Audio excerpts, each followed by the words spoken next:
Niat hendak gugurkan janin, buah hasil perbuatan dengan pria lain. Wanita hamil malah ditinggal meregang nyawa oleh pria selingkuhan di sebuah ruko daerah Kelapa Gading. Wanita hamil berinisial RN itu diketahui merupakan istri orang. Namun, keterangan rekan keduanya, RN sudah bercerai dengan suaminya dan menjalin hubungan bersama A.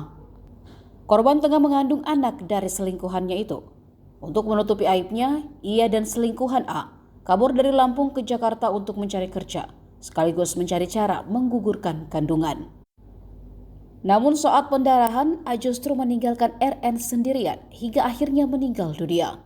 Jasadnya kemudian ditemukan bersimbah darah dalam ruko di Jalan Boulevard Raya Kelapa Gading, Jakarta Utara pada Sabtu 20 April. Pelaku yang kabur bersamaan dengan ponsel korban balik lagi ke Lampung. Beruntung, pelaku berhasil ditangkap di rumah orang tuanya di Teluk Betung, Bandar Lampung pada Sabtu malam. Saat ditangkap, pelaku masih bisa menangis dan mengaku jika dirinya tak tahu korban meninggal dunia.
Download Tribun X sekarang, menghadirkan lokal menjadi Indonesia.